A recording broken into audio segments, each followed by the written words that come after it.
Boa noite a todos. É um prazer estar mais uma vez aqui nessa casa. Essa exposição, eu chamo de exposição, não chamo de palestra, embora às vezes eu me passe e me chame de palestra, né? Eu digo sempre que palestrante é o Divaldo, esses assim, né, que chegam aqui e você diz assim, ele pergunta, eu me lembro que uma vez nós tínhamos programado em outubro uma palestra com o Divaldo para o mês de maio do ano seguinte.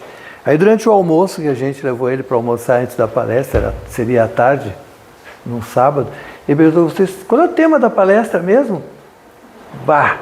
Mas foi em outubro, nós passamos para a sua equipe lá. Eu disse, não tem problema.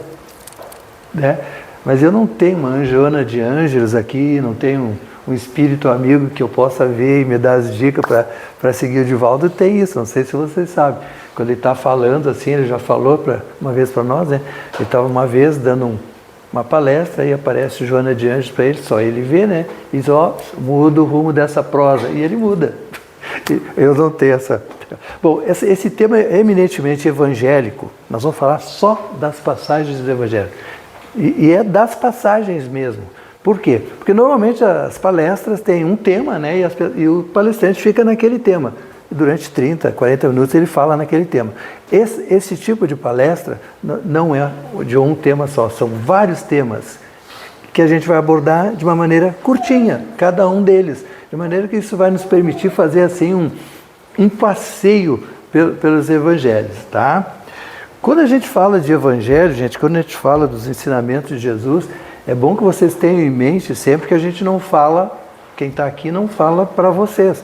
Quem está aqui fala para quem está aqui também, porque a gente não é perfeito, a gente está na batalha para se melhorar, né? Então, quando eu falo para as pessoas sobre Jesus, às vezes, quem sabe, eu preciso mais ouvir e fazer aquilo que eu estou pregando do que as pessoas que estão me assistindo, tá? Então não pensa que eu seja assim um sabichão dos evangelhos. Vamos começar então. Essa exposição é baseada nesses dois livros, tá? Inspirado, eu diria, as perguntas de Jesus, do Felipe Mascarenhas e perguntas que Jesus nos fez da Sandra Borba Pereira, tá? Esse tema foi inspirado, a ideia de fazer essa passagem pelo Evangelho veio desses dois livros aí. Bom, segundo o monge Ludwig Conte, italiano, né, nascido lá em 1974, existem nos Evangelhos 217 perguntas que Jesus fez às pessoas, aos apóstolos e outras pessoas naquela época, 217 perguntas. Não se preocupem que nós não vamos tratar das 217, tá? Vão ser, na verdade, 9 perguntas de Jesus para nós. E no fim nós vamos fazer uma pergunta a Jesus que é muito importante que a gente tenha em mente. Vocês imaginam a situação, você está lá no seu trabalho ou na sua casa, né, fazendo alguma coisa, e de repente você levanta a cabeça assim e vê uma pessoa assim que você olha assim e fica, puxa, parece Jesus. Isso já aconteceu nos evangelhos. Parece Jesus. Qual seria a sua reação se você identificasse Jesus perto de você hoje? Você se alegraria, ficaria contente, mestre? Ou você se apavoraria, esse bom fantasma, e saia correndo? Qual seria a reação da gente se Jesus aparecesse? Né? E é isso que a gente vai discutir com vocês. Então vamos para a primeira pergunta. Jesus estava lá, ver se eu consigo ler aqui, que está difícil. Jesus estava lá caminhando com seus apóstolos, né? E lá em Marcos, Evangelho de Marcos, andando com seus apóstolos, e lá pelas cargas tantas, ele sentou na relva para descansar com o pessoal, e conversa daqui, conversa ali, ele fez uma pergunta. Quem dizem as pessoas que eu sou? Perguntou para os apóstolos, o que as pessoas dizem que eu sou? E eles disseram assim, uns dizem que é um grande profeta, um grande pregador, né? Não é aquele profeta, não é aquele que fica fazendo adivinhações. No Evangelho, quando fala em profeta, é o pregador, aquele que prega. Uns dizem que é um grande profeta, uns dizem que és um daqueles profetas de antigamente, outros dizem que é a reencarnação de Elias, outros dizem que é João Batista, né? E Jesus fez uma pergunta para eles. E vós, quem dizeis que eu sou? E eles disseram o que os outros pensavam. Mas e eles? O que pensavam? Se Jesus fizesse hoje essa pergunta para nós, Vanderlei, Carlos, quem dizeis que eu sou? O que você acha que eu sou? Como nós vivemos num país de maioria católica, a maioria da população se habituou, e talvez muita gente ache que Jesus seja Deus. Porque eu me lembro, eu estudei 8 anos em colégio católico, é que a gente aprendia, né? Pai, Filho e Espírito Santo sendo uma mesma pessoa. Mas entre os cristãos nem sempre foi assim. Nem sempre foi assim. Os cristãos seguiam o ensinamento de Jesus, que dizia ser Filho de Deus, não dizia ser Deus. Em nenhum momento Jesus dizia que era Deus. Né? Então, como aconteceu isso? De algumas crenças colocarem Jesus como Deus. Isso aconteceu no século IV. Né? A gente aprende no colégio de religião, mas não conta a história para a gente. Né? No século IV, havia assim entre os cristãos da época, já organizados como uma igreja, uma tendência a endeusar Jesus, contrariando o que ele havia ensinado, amar a Deus sobre todas as coisas e ao próximo como a si mesmo. Bora, aí eles, em 325, num concílio da igreja em Iznik, que fica na Turquia hoje, na época se chamava Niceia, hoje se chama Iznik. Então não procure por Niceia, porque vocês não vão encontrar na Turquia, vão encontrar a cidade de Iznik. Nessa cidade foi realizado um concílio, onde foi criado o dogma de que Jesus e Deus são a mesma pessoa. Tá? E baseado em quê? Existe uma passagem no Evangelho de João que Jesus diz assim: eu e o Pai somos um. Aí eles dizem, bom, se Jesus falou que ele e o Pai são um, então Deus e Jesus é a mesma pessoa. Só que não é. Jesus falava, vocês sabem, aramaico. É uma língua que não existe mais hoje, eu acho. Jesus falava em aramaico.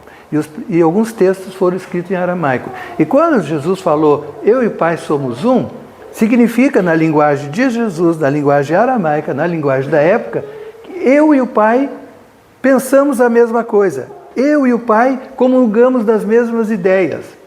Nunca quer dizer que eu e o Pai somos a mesma pessoa. Se eu disser que eu e o Carlos somos a mesma pessoa, eu e o Carlos somos um, como falou Jesus, na linguagem de Jesus daquela época, queria dizer que eu e o Carlos temos as mesmas ideias, comungamos dos mesmos pensamentos. Tá? É só ler o Evangelho com paciência e vocês vão ver. Quando pediram para Jesus ensinar a orar, Jesus disse assim, quando fores orar, e olhou para o céu e disse, Pai nosso que estás no céu. Onde é que estava Pai? No céu. E Jesus? Na terra. Né? Noutra passagem, Jesus diz assim, tudo que eu ouvi de meu Pai, portanto, ele não ouviu dele mesmo, ele ouviu do Pai, vos tenho dito. Né? Outra passagem que ele deixa bem claro que ele ouviu do Pai, que ele não é o Pai. Noutra passagem ele diz, vim enviado por meu Pai para vos trazer a mensagem. Noutra passagem, um jovem foi procurar Jesus e disse assim, bom mestre, o que devo fazer para chegar ao reino dos céus, ao reino de Deus? E Jesus corrigiu ele. Por que me chamas de bom, disse Jesus. Bom é só o Pai. Se ele fosse o Pai, se ele fosse Deus também, ele não poderia corrigir o rapaz. Ele poderia dizer outra coisa, mas não poderia corrigir. Mas ele corrigiu. Eu não sou o Pai. Eu não sou bom. Bom é só o Pai. Então tem várias passagens, vocês vão ler, tem dezenas que fica bem claro, né? Bem claro que Jesus é Filho de Deus. Como nós. Pedro, respondendo a essa pergunta, disse, tu és o Messias, o Filho do Deus vivo. Filho do Deus vivo. Pedro respondeu. Tá? E Pedro sabia, porque vivia com Jesus, aprendia diretamente com Jesus. O apóstolo Paulo, mais tarde, colocou lá na carta a Timóteo, porque há um só Deus e um só mediador entre Deus e os homens, Cristo Jesus. Ou seja, só há um Deus só. Um só Deus e um mediador entre Deus e nós, que é Jesus Cristo. Então fica bem claro assim, e todo o Evangelho fala bem assim, tá? Então, quem nós pensamos, quem dizem que eu sou, é o Filho de Deus, nosso irmão Jesus. A pergunta número 2, Mateus 26. Você sabe que, infelizmente, Judas se perdeu pelo caminho, né?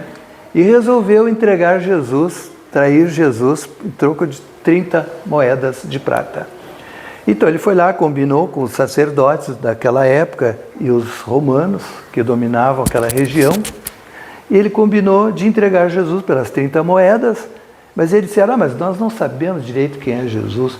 Não, mas não se preocupe que aquele que eu beijar, quando eu chegar lá, aquele que eu beijar, esse é Jesus. Vocês podem prendê-lo. E ele chegou e beijou Jesus, como mostra a gravura. E Jesus fez uma pergunta a ele. Amigo, para que viestes? E fez outra. Judas, com um beijo, entregas o Filho do Homem? Foram as perguntas aqui. E se fosse nós, né? Se fosse nós, hoje, se Jesus perguntasse, com um beijo entregas o Filho do Homem? Claro que Jesus não ia perguntar isso para a gente, porque a gente não ia entregar Jesus com um beijo para os romanos, né? A gente não ia fazer isso. A gente não iria trair Jesus como Judas traiu. Mas há outras formas da gente, digamos assim, trair, entre aspas, Jesus.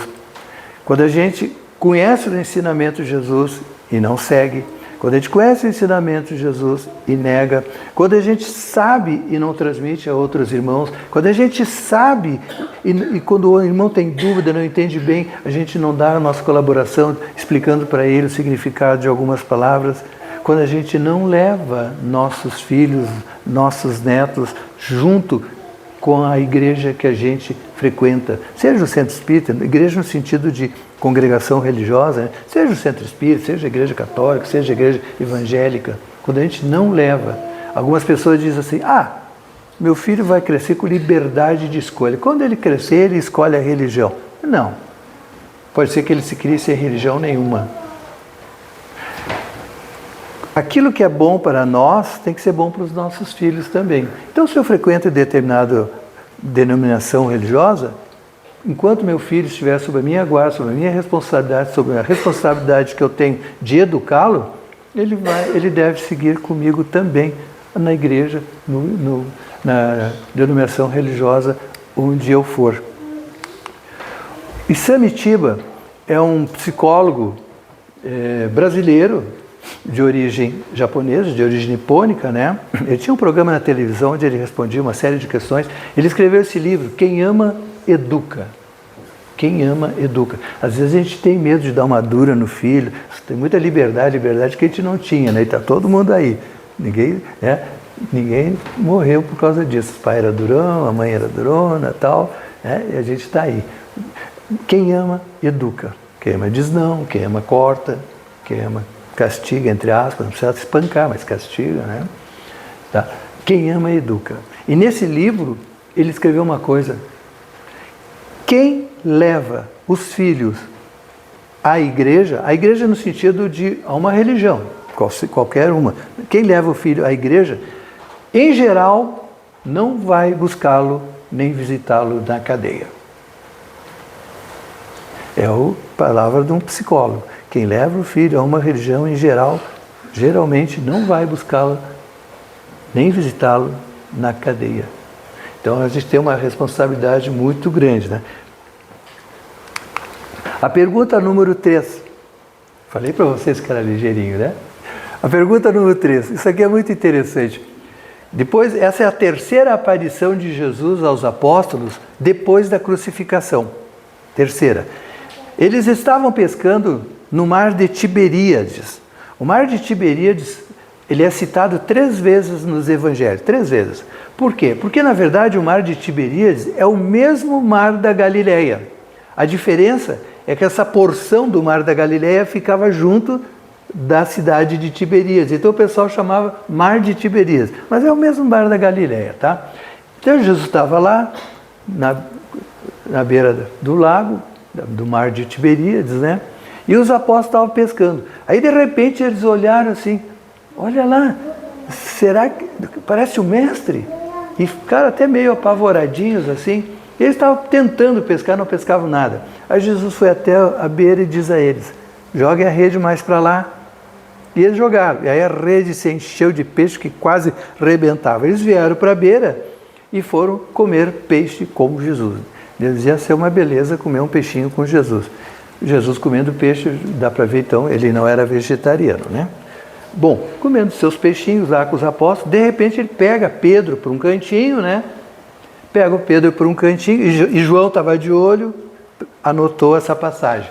Ele pergunta a Pedro, Pedro, tu me amas?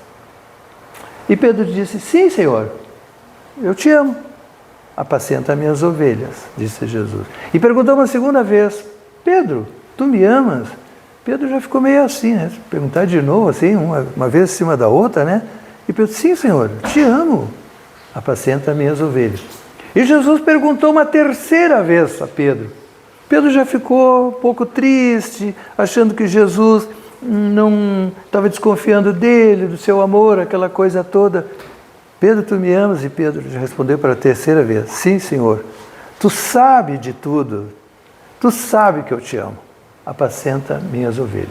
Há os estudiosos que dizem que essas 3 vezes que Jesus perguntou, foi para compensar as 3 vezes que Pedro negou ele, no pátio de Caifás, quando Jesus havia sido preso. 3 vezes identificaram Pedro, você se lembra, né? Ah, esse ali também estava com o Nazareno. Não, eu não. Uma vez, e assim foi.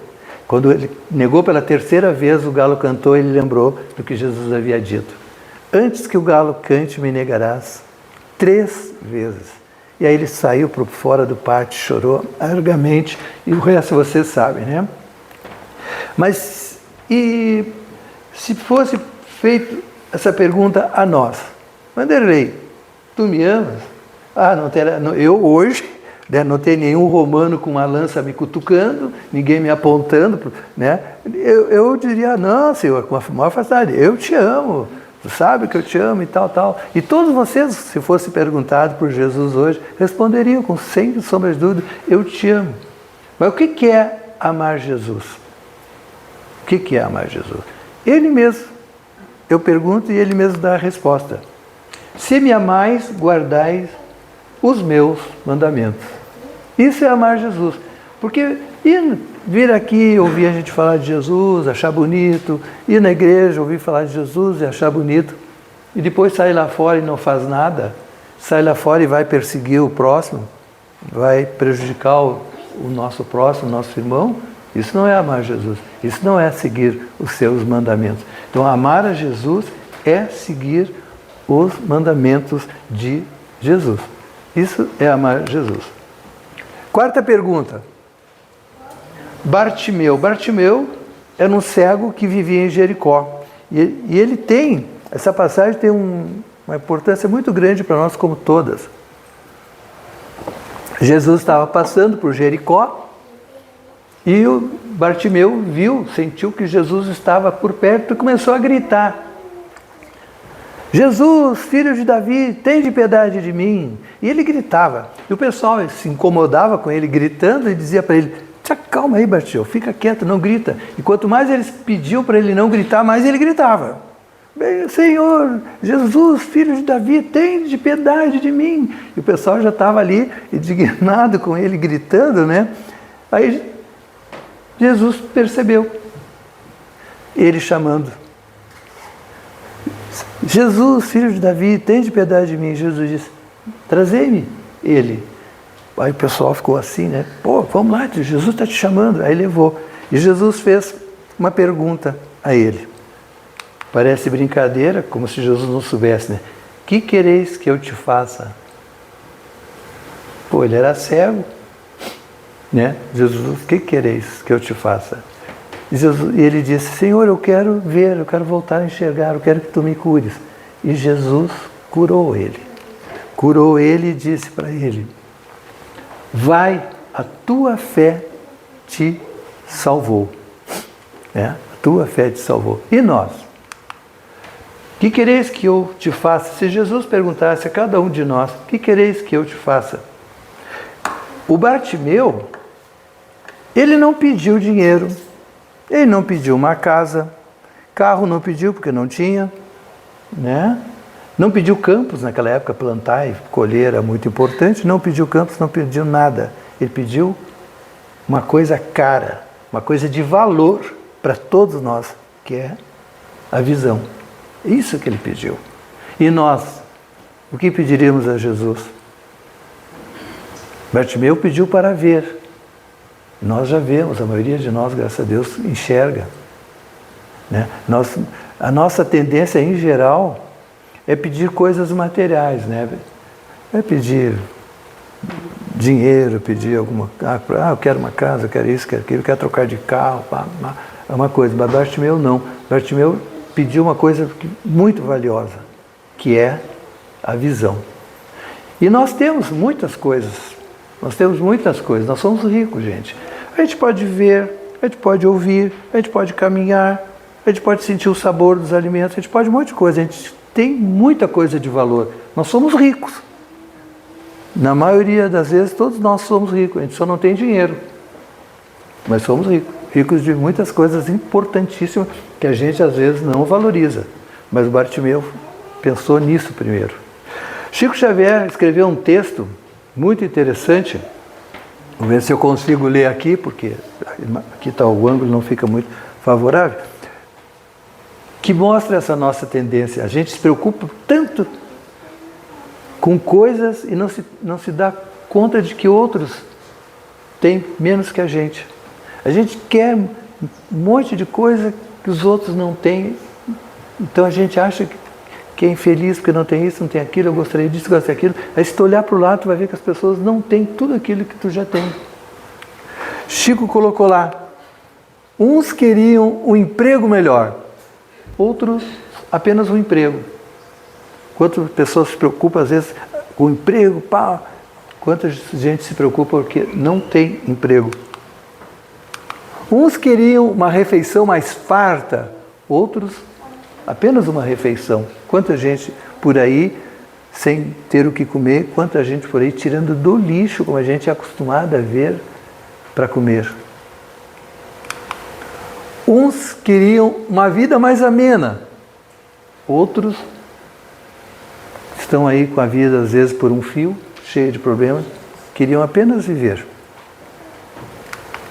Uns queriam ter pais mais esclarecidos, outros apenas ter pais. Quantas crianças estão aí nos asilos, nos orfanatos, sem pai, pedindo uma adoção? E quantas crianças são órfãos de pais vivos, que também não é uma coisa muito boa. Uns queriam ter olhos claros, outros apenas enxergar.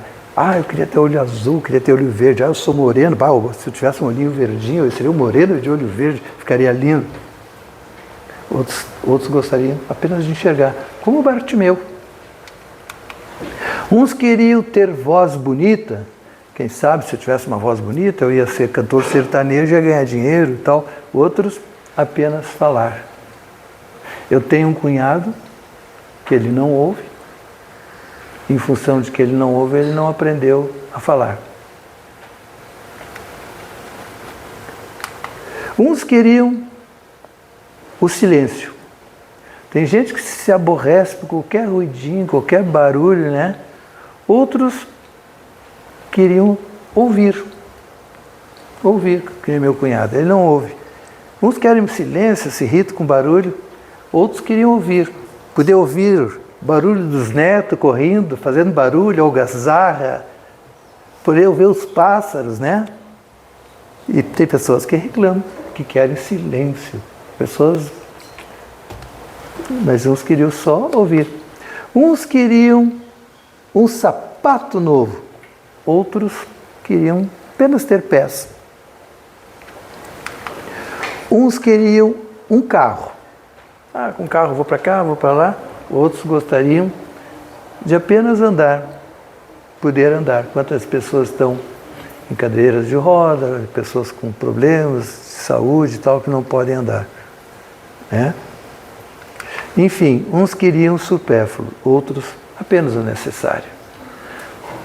Tem pessoas que reclamam de tudo, querem um monte de coisa supérflua, outros, ao contrário, outros não têm nem sequer o necessário. Então a gente tem que pensar um pouquinho quando a gente achar que está muito ruim a coisa, vamos olhar para o lado que a gente vai ver que a gente é rico, só não tem dinheiro. Bom, a quinta passagem, isso aqui é a famosa passagem do apedrejamento da mulher adúltera. Uma mulher foi pega em adultério. Aí, nessa cena, gente, quando uma mulher era pega em adultério, porque o homem, naquela sociedade machista lá de coisa, ele não era acusado de adultério. Tá? O homem, quando adulterava, quando ele pulava a cerca, se ele traísse a esposa com uma mulher solteira, desimpedida, não era adultério. Não era desrespeito ao casamento, à esposa. Agora, se ele traísse a esposa com uma mulher casada ou comprometida, aí era adultério. Porque ele estava não desonrando a esposa, não desonrando o casamento, ele estava desonrando outro homem. Aí o bicho pegava. Então veja como era injusto. E a mulher foi pega em adultério, como toda mulher, ela se deu muito mal.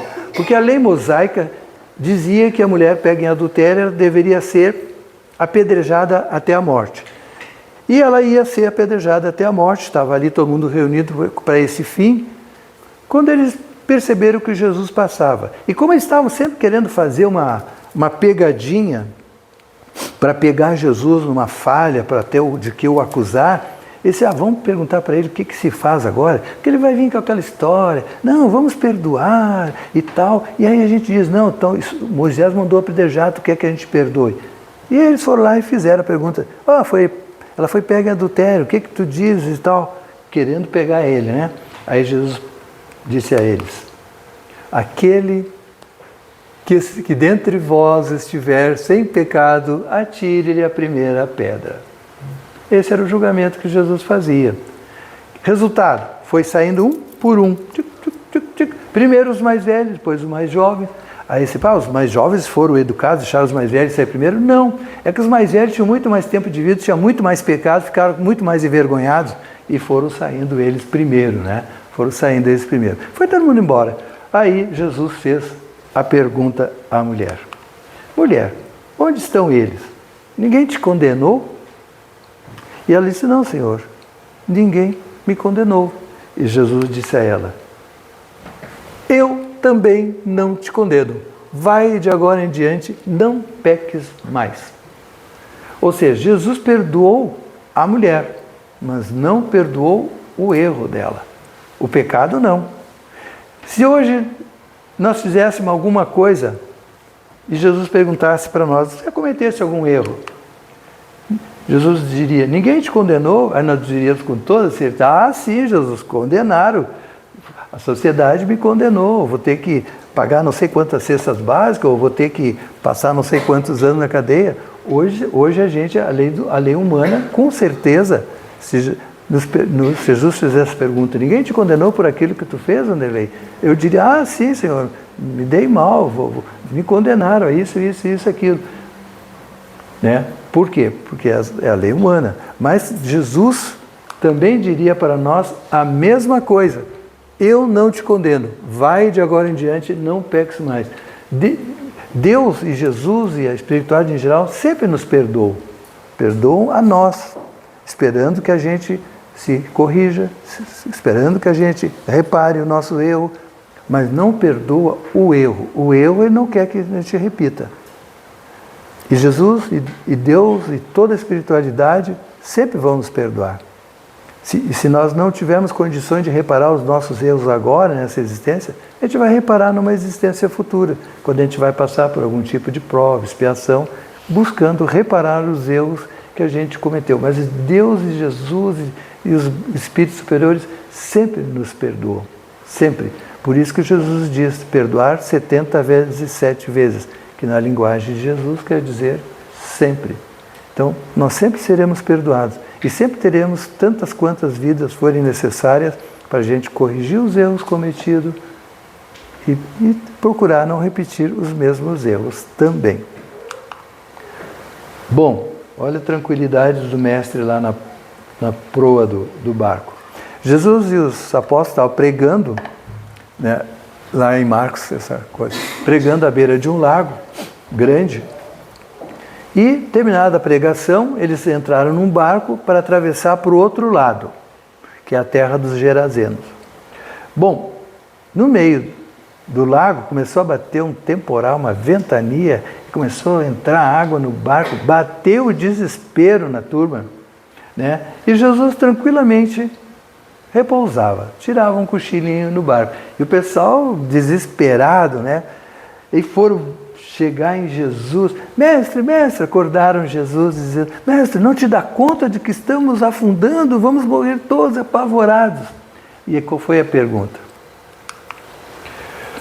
Por que sois tão medrosos? Por que sois tão medrosos? Ainda não tendes fé? Pensa bem, gente. Eles viviam com Jesus para lá e para cá, viam o que Jesus fazia. Será que eles acreditavam que Jesus ia deixar eles morrer afogados ali, né? Depois de tantas coisas que eles viram, tantas coisas que eles ouviram de Jesus, eles ainda não tinham fé. Eles tinham medo diante da dificuldade. Eles tinham medo diante da dificuldade. Não tinham fé. E se a pergunta hoje fosse feita para nós, né? Opa, acho que eu passei. Se a pergunta fosse então feita para nós hoje, por que sois tão medrosos, diria Jesus? Ainda não tendes fé? A gente age da mesma forma que os apóstolos naquela ocasião. A gente conhece Jesus, conhece as promessas de Jesus, mas a gente, às vezes, diante de uma dificuldade, a gente tem pouca fé. A gente fica com medo acima do normal e a nossa fé fica deste tamanho. A gente acaba esquecendo o que Jesus nos ensinou. Ainda tendes pouca fé? A gente esquece. A gente esquece. Olha o que Jesus nos ensina. Diante da dificuldade, tudo o que pedirdes em oração, crendo, o recebereis. Está lá em Mateus. Essa é a promessa de Jesus. A gente sabe. Sei, tem gente que entra aqui, sai aqui, tem gente que nem leu, mas está lá, para quem quiser ver. Tudo que pedires em oração, crendo, o recebereis. Mas é crendo, mas para crer tu tem que ter uma fé grande, né? Mas aí nessas horas a nossa fé fica pequenininha e a gente esquece de tudo isso da mesma forma que os apóstolos esqueceram naquele episódio lá. Então não esqueçam, gente. Pedir em oração, crendo, tendo fé, acreditando, fazendo por merecer. E insistindo, se for o caso, como fez Bartimeu. Se Bartimeu não ficasse berrando, gritando, talvez Jesus passasse e não percebesse ele, né? Mas perceberia, porque Jesus, mesmo que ele não gritasse, Jesus perceberia ele. Bom, aí chegaram do outro lado do lago, sãos e salvos, depois daquela demonstração de falta de fé, né? E chegaram à terra dos Gerazenos. Bom, e lá, quando Jesus desembarcou, chegou, correu para ele um homem. Ele estava como que louco. Ele andava por cima das sepulturas, ele andava como um louco, se feria, se machucava, e o pessoal, para que ele não fizesse mal a si mesmo, amarrava ele com correntes e ele rebentava. Ele estava muito louco. E Jesus, ele o viu, ele correu e disse, mas não satisfeito, brabo, né? Que tens tu comigo, filho do Deus Altíssimo? Ele não gostou. Rogo-te, me deixe em paz, não me perturbe. E Jesus calmamente perguntou a ele, qual o teu nome? E ele disse, meu nome é Legião, porque somos muitos. O que estava acontecendo aí, gente? Esse irmãozinho lá, que era dado como louco, e acontece isso, ele tinha um problema de obsessão. O que é obsessão? A obsessão é quando há uma influência maligna de um espírito sobre outro. Ela pode se fazer em todos os sentidos, de um espírito encarnado para o desencarnado, desencarnado para o encarnado, entre desencarnados e entre encarnados. A obsessão mais tradicionalmente abordada é a do desencarnado pro encarnado, porque é mais fácil, a gente não os vê, então eles podem influenciar facilmente a gente. Então, se essa pergunta hoje nos fosse feita, qual é o teu nome? Provavelmente eu não diria a Jesus que eu me chamo Legião, porque eu não estou num processo obsessivo como estava aquele irmãozinho. Tá? A obsessão ela tem 3 níveis, e entre os níveis, subníveis, vamos dizer, né?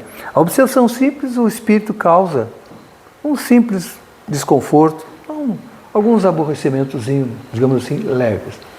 A obsessão já intermediária, a fascinação, já é mais complicada. Aí o espírito já começa a causar danos maiores à pessoa, à sua vida, e faz com que pessoas que poderiam ajudá-la a sair do problema se afastem dela.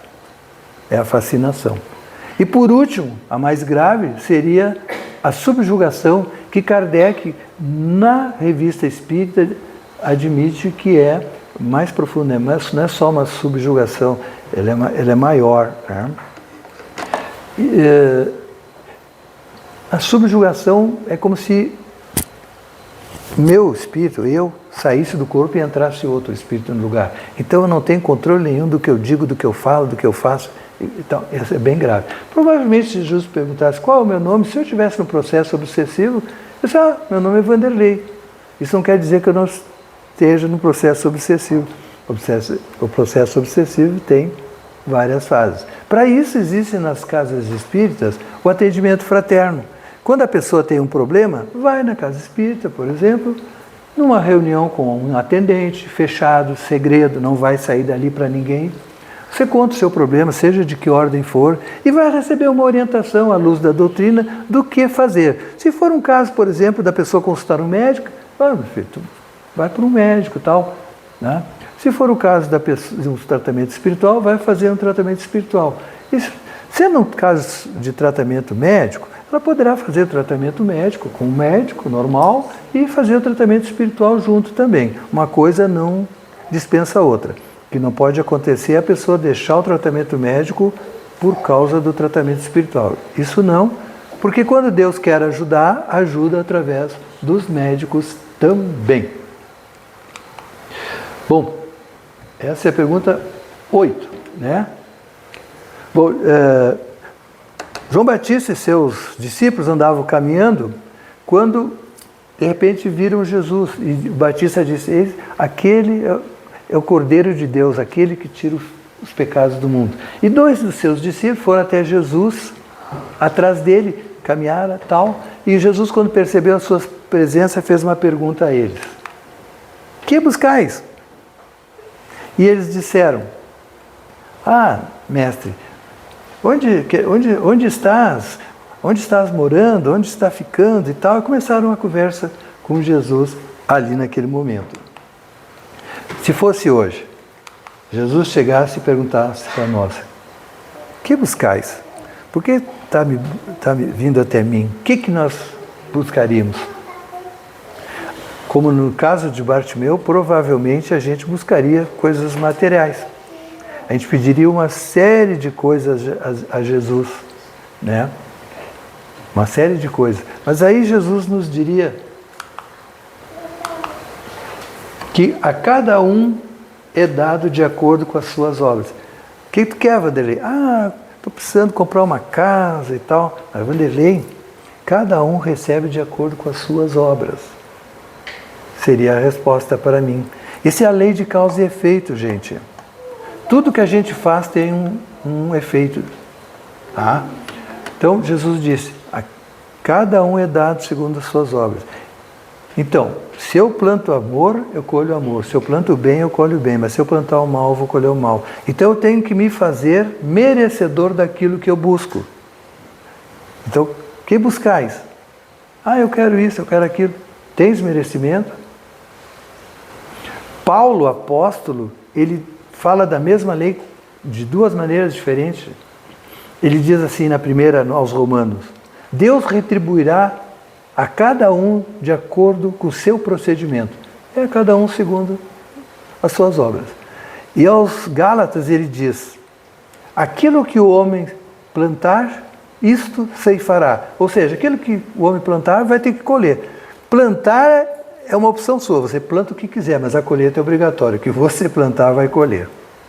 Então, quando nós queremos buscar alguma coisa, junto a Deus, junto a Jesus, junto ao Espírito, nós temos que ver se a gente faz por merecer. Olha esse ensinamento de Jesus. Quando a gente for buscar alguma coisa, ele vai dizer isso aí para a gente. Buscai em primeiro lugar o reino de Deus e a sua justiça. E todas essas coisas que tu está buscando, vos serão acrescentadas. Em primeiro lugar, o reino de Deus. O que é buscar o reino de Deus e a sua justiça? É seguir os passos do Mestre. É seguir os ensinamentos de Jesus.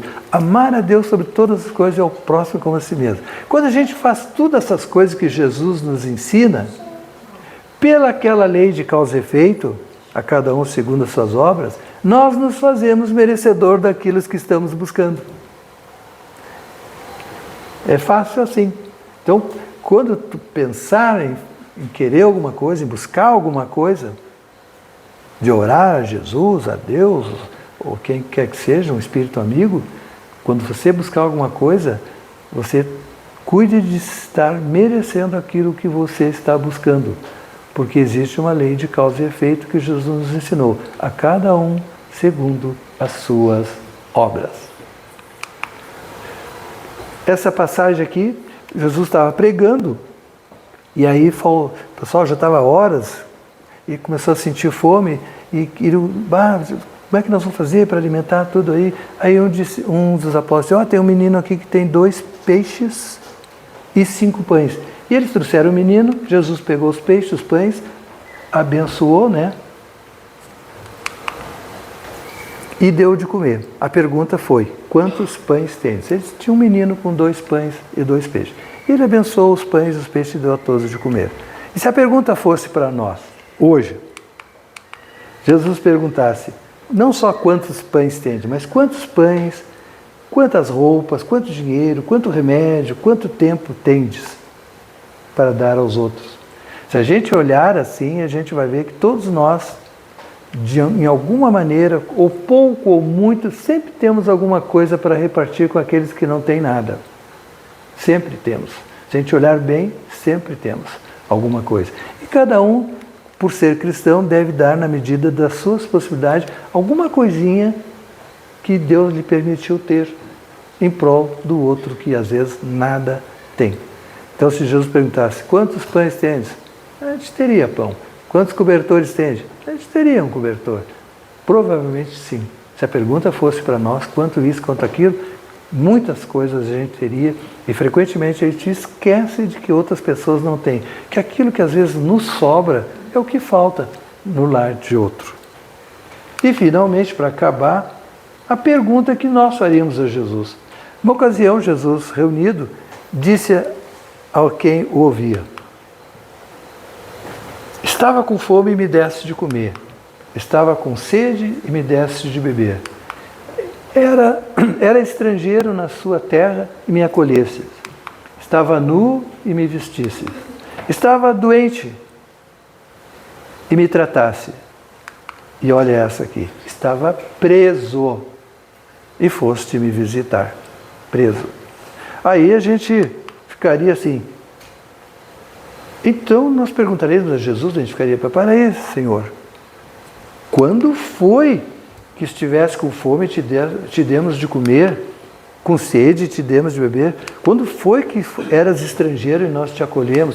Quando foi que estavas nu e te vestimos? Quando estavas doente e te tratamos? Quando foi que tu estavas preso? Pode perguntar para Jesus.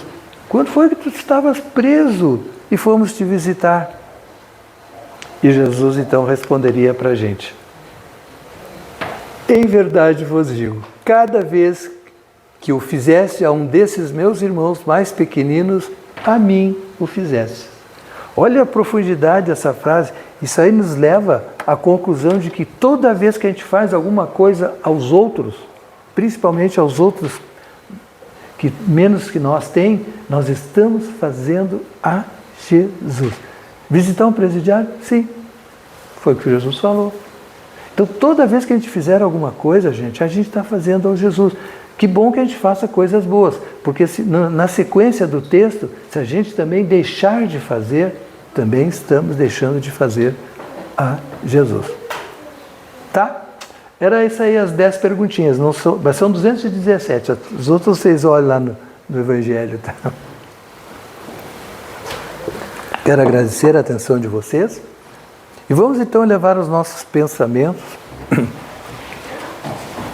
a Deus, a Jesus, agradecendo por esse momento, agradecendo por todo o ano que passou, com suas vitórias, com suas derrotas, com seus aprendizados, com as suas lições. Agradecendo.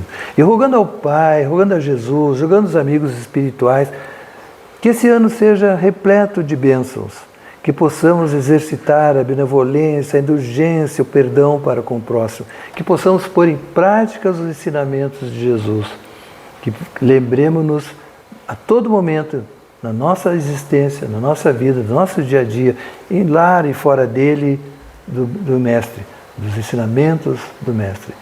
Que possamos contar com a ajuda também dos amigos espirituais, que nos deem força, que nos deem orientação, que nos deem discernimento de fazer as coisas certas, de tomar as decisões certas, renunciando aos erros, renunciando ao que não presta, às coisas que não vão nos levar à presença de Deus tão cedo. Obrigado, Senhor, pelo ano que passou, rogando que este ano seja de muitas graças, de muitas bênçãos e de muitas realizações para todos nós. Que assim seja.